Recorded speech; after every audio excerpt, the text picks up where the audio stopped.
YouTuber Sanju ടെക്കിയുടെ licence റദ്ദാക്കി. Enforcement RTOയാണ് നടപടിയെടുത്തത്. Enforcement RTO R രമണനാണ് ഇക്കാര്യം അറിയിച്ചത്. തുടർച്ചയായ മോട്ടോർ വാഹന നിയമ ലംഘനങ്ങളുടെ പേരിലാണ് നടപടിയെന്നും അദ്ദേഹം അറിയിച്ചു. കാറിനുള്ളിൽ സ്വിമ്മിംഗ് പൂൾ ഒരുക്കിയുള്ള സഞ്ജുവിൻ്റെ യാത്ര വിവാദമായിരുന്നു. വാഹനങ്ങളിലെ രൂപമാറ്റം ഗതാഗത നിയമലംഘനമാണെന്ന് അറിയില്ലെന്നാണ് സ്വിമ്മിംഗ് പൂൾ ഒരുക്കിയ സംഭവത്തിൽ സഞ്ജു ടെക്കി വിശദീകരണം നൽകിയത്. അറിവില്ലായ്മ കൊണ്ട് സംഭവിച്ചതാണെന്നും കൂടുതൽ കടുത്ത നടപടിയിലേക്ക് കടക്കരുതെന്നും വിശദീകരണത്തിൽ സഞ്ജു ടെക്കി ആവശ്യപ്പെട്ടിരുന്നു. അതേസമയം കാറിനുള്ളിൽ സ്വിമ്മിംഗ് പൂൾ സജ്ജീകരിച്ച് കുളിച്ച് യാത്ര ചെയ്ത വ്ളോഗർ സഞ്ജു ടെക്കിയും സുഹൃത്തുക്കളും ആലപ്പുഴ മെഡിക്കൽ കോളേജിൽ സാമൂഹിക സേവനം തുടരുകയാണ്. ഇക്കഴിഞ്ഞ ജൂൺ 11-നാണ് സാമൂഹിക സേവനം ആരംഭിച്ചത്. 15 ദിവസത്തേക്കാണ് ഇവർക്ക് ശിക്ഷ നൽകിയിരിക്കുന്നത്.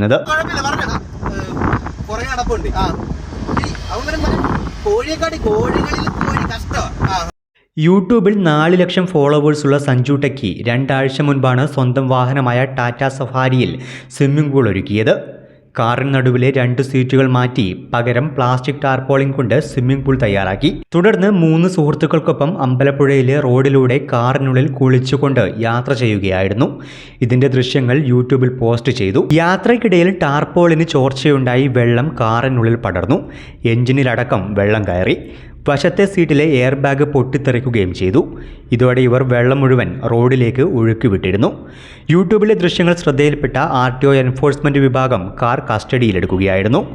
News desk, media 14.